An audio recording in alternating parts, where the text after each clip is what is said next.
Ladies and gentlemen, would you please be upstanding for the arrival of His Excellency, the President of Uganda, Yoweri Museveni, and he's accompanied by our statesmen, our former African presidents, as they accompany him in.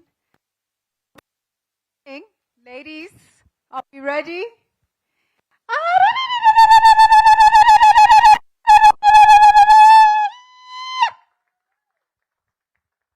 A very warm welcome.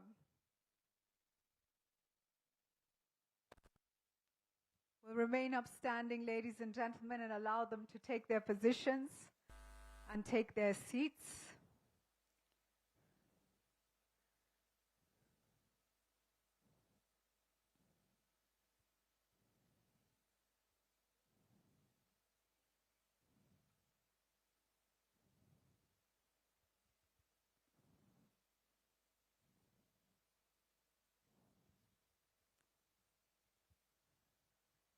A very warm welcome, Your Excellency. We're glad to have you with us. Thank you. You may take your, yes, and if you take your seats, sir, we shall also take our seats. And may I ask,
Excellencies, colleagues, former heads of state and government,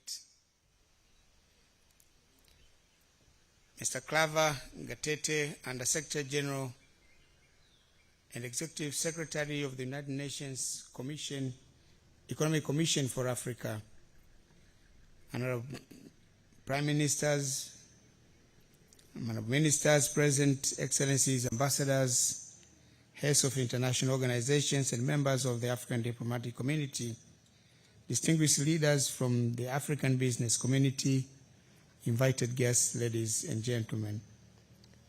Allow me, Your Excellency, on behalf of the former African heads of state and government and all participants to the 8th African Leadership Forum, to most sincerely thank you for three things. First, that we thank Your Excellency and your esteemed government and the people of Uganda for the very warm reception and gracious hospitality accorded to us since our arrival in this beautiful and historic city of Kampala. We have been received cordially, and we are being taken care of very well. We are enjoying the generous hospitality of the Ugandan people. This is something we are used to and would not expect anything less. Second, that we thank you for agreeing Uganda to be the host of this year's Africa Leadership Forum. And third, that we thank you for allocating time out of your very busy schedule to come in person to grace this meeting. Some of us understand when you are the head of state, you hardly fall short of affairs to attend to. Your presence here means a lot to us. It demonstrates the importance you attach not only to the ideals of this forum, but also to the realization of sustainable development goals in Africa and Africa's Agenda 2063, the Africa we want. Your Excellency, my job this afternoon is simple. Just to welcome you to address this auspicious gathering. But before I do so, please allow me to say a few words about the African Leadership Forum. This is a forum that was established in 2014 with the aim of bringing together current and former African leaders to exchange views and insights on the continent's most pressing challenges. Over the years, the forum has established itself as a unique and inclusive platform that brings together current and former leaders from both the public and the private sectors to exchange experiences, foster dialogue, and identify sustainable solutions to Africa's pressing socio-economic challenges. The idea of this forum was born in 2013 in Dar es Salaam, Tanzania, during a symposium on shared societies, inclusive sustainable development that was jointly organized by the World Leadership Alliance, Club de Madrid, and the Uongozi Institute. It was during this gathering that three visionary leaders, His Excellency Olusegun Obasanjo, former President of Nigeria, His Excellency Festus Mogae, former President of Botswana, and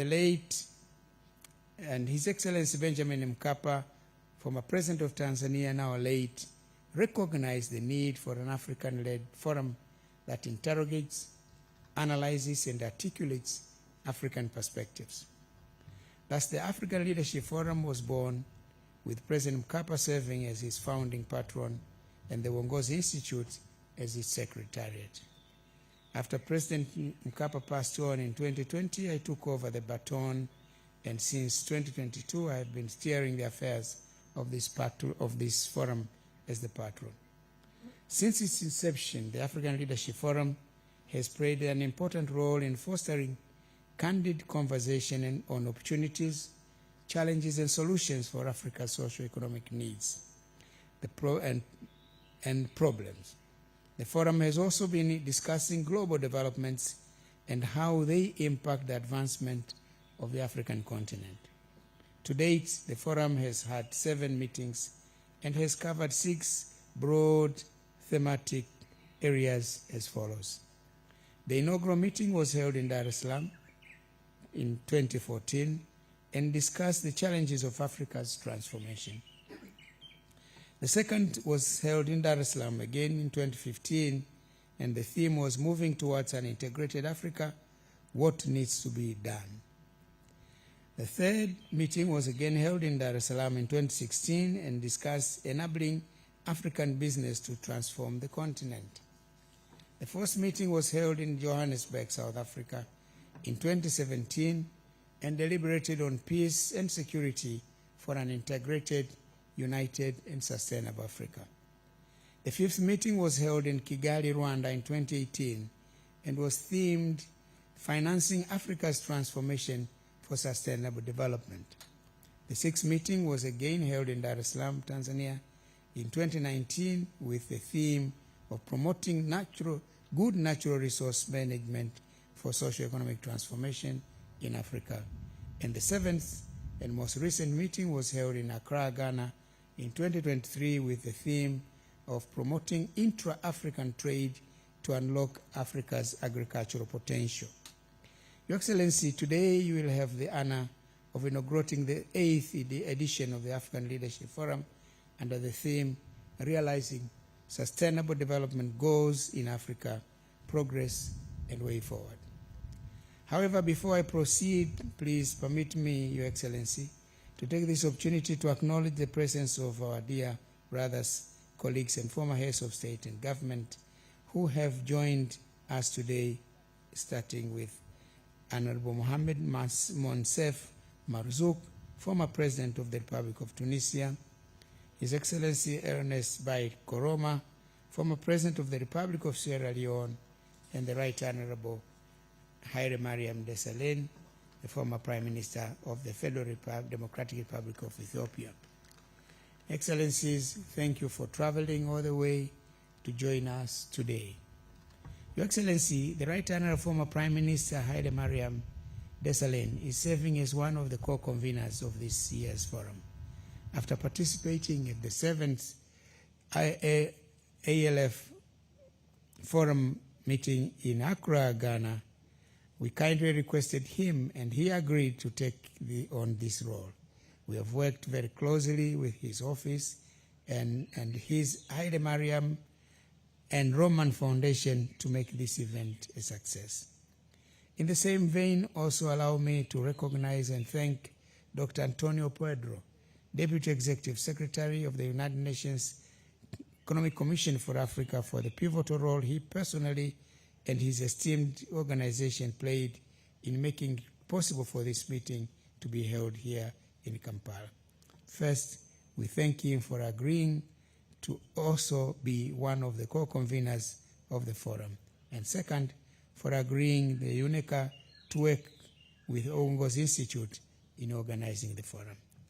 Your Excellency, allow me now briefly mention the core expected objectives of this year's forum. First, to review the current status of SDG implementation across the African continent. Second, to identify key challenges and bottlenecks hindering progress.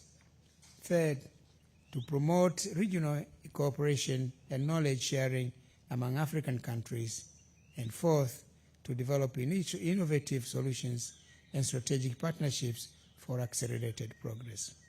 Your Excellency, the selected theme for the ALF 2025 is timely because it provides the opportunities for Africa to celebrate our achievements in realizing the SDGs and remind ourselves of the bottlenecks and therefore chart out the way forward. It also avails us the opportunity to chart out the way forward. Despite the continuous claim that SDGs are too ambitious, it has been independently demonstrated that the African continent has made significant progress to date. African countries, African economies have continued to prosper in the process, reducing poverty, improving health outcomes, expanding education, and taking action on climate change. These gains are a testament to our dear continent's leadership and the resilience of its people. We, of course, acknowledge that more needs to be done.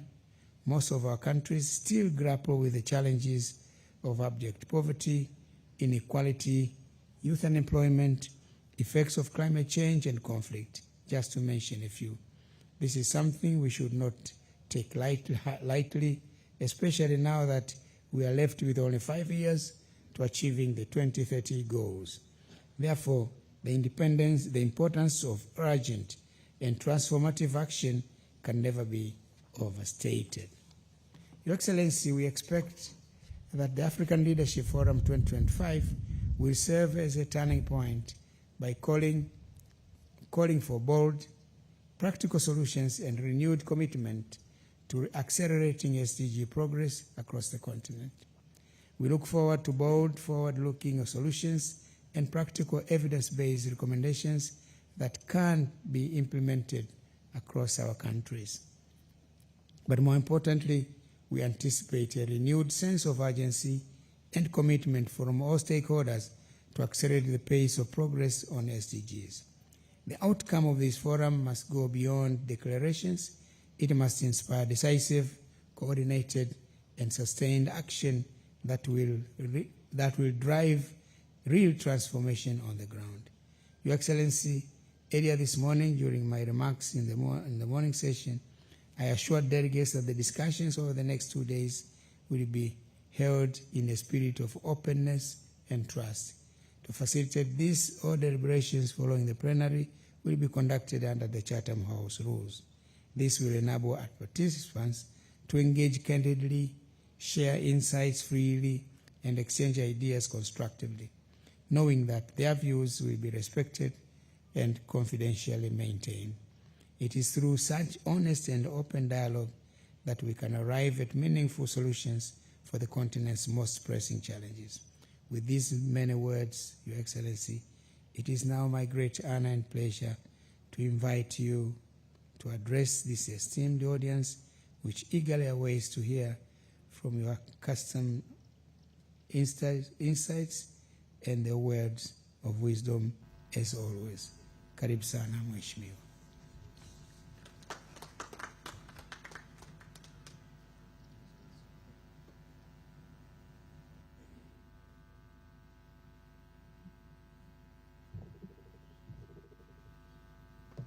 Sit down, sit down.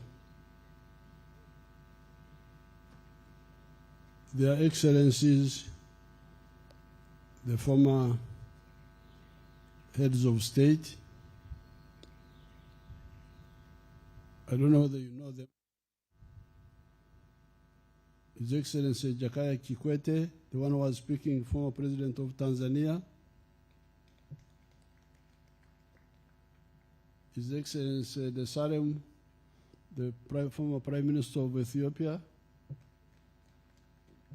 His Excellency Koroma, former President of Sierra Leone. His Excellency Mazuki, former President of Tunisia. You know where Tunisia is? Many of you don't even know. It is near Libya. They know Libya more than Tunisia. The Right Honorable Prime Minister, the Right Honorable former Prime Ministers, the former Vice President, Professor Gilbert Bukenya, and all the dignitaries here. The theme is sustainable development in Africa. And we have been engaged with this issue since independence. Our political movement, which started as a student movement, had time to study and sort out our thinking, because thinking is quite confusing. Now, in the last 60 plus years, as a student movement, as a fighting force, liberation movement, and as a political party in government, we have identified what we called strategic bottlenecks that block socio-economic transformation in Africa.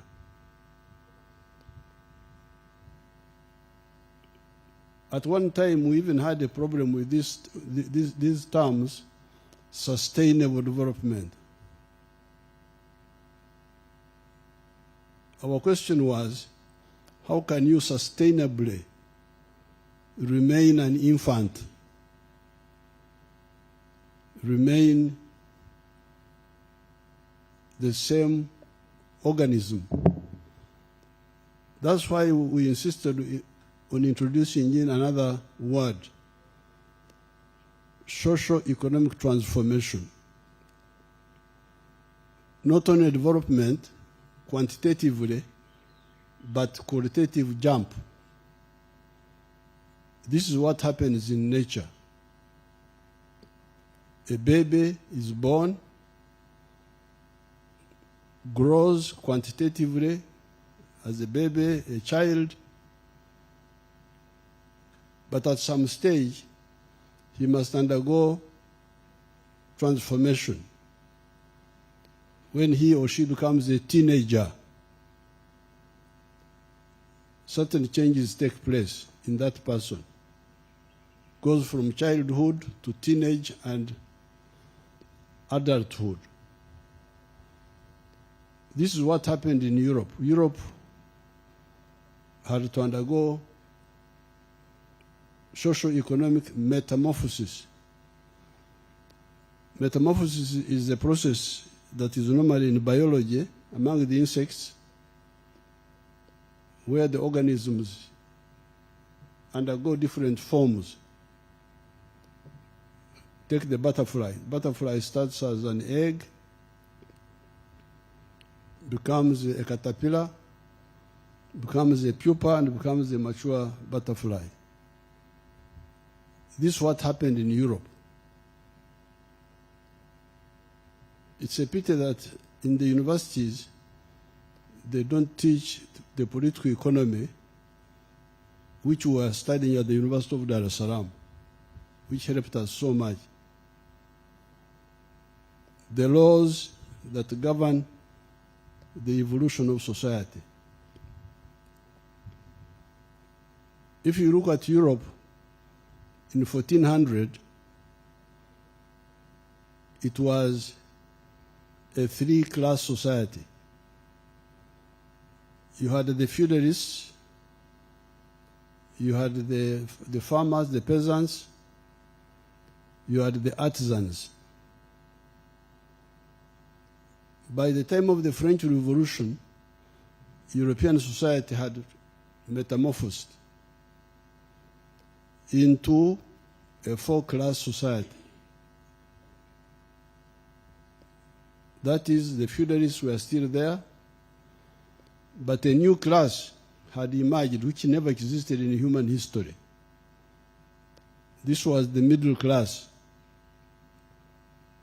The people who made a living between the difference between the cost of inputs and the final product. What we call profit.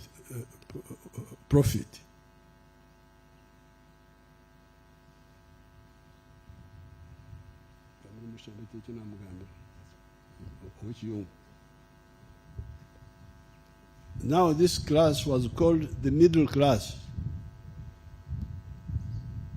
We, the more ideological, were calling them the bourgeoisie.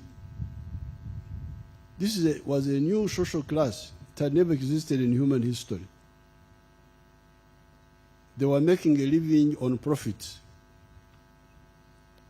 while the landlords were making a living on rent, the feudalists.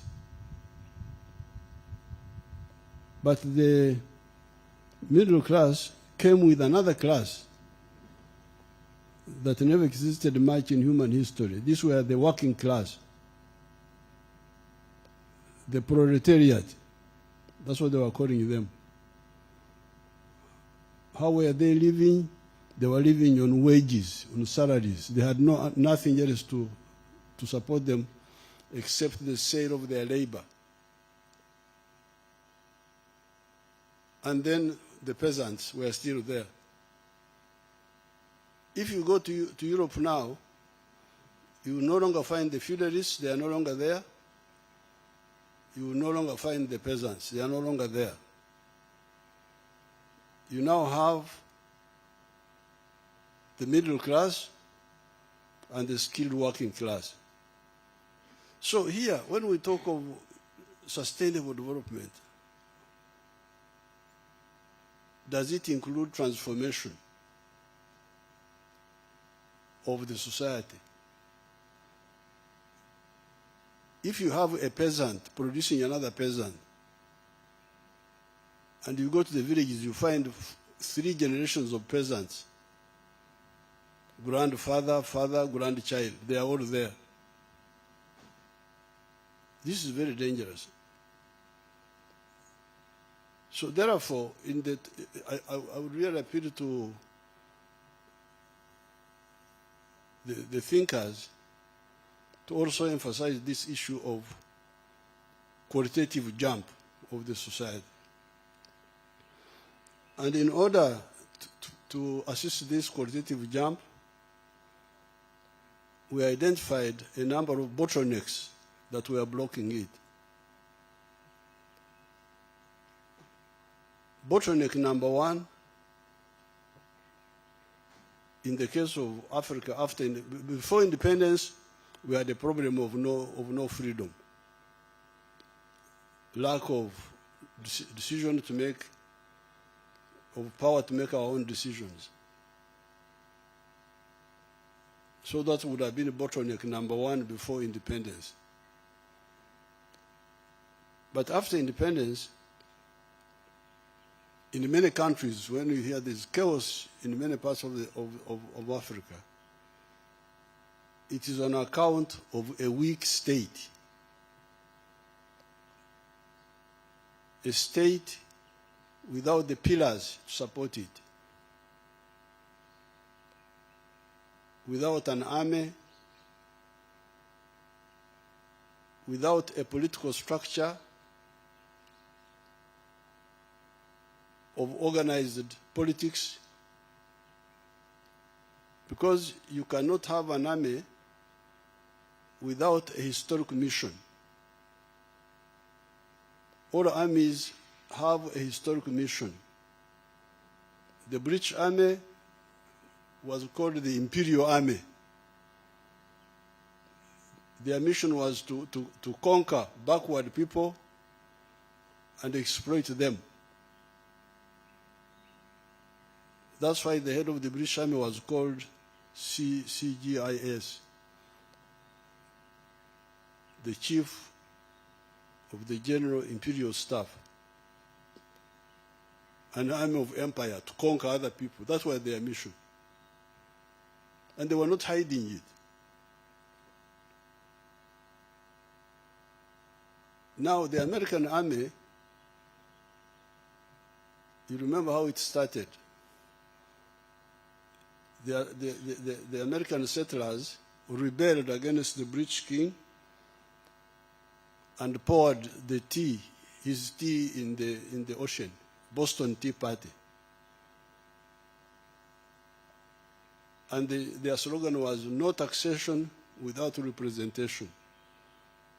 In other words, they were making middle-class demands of democracy. So they had a political movement, a movement for democracy, political. But that political movement needed an army to defend it. That's how you get the army of George Washington, the Continental Army. So the army of the Americans is to defend capitalism. The Red Army is an army of peasants and workers to defend the interests of those people. What are the African armies for? This is the problem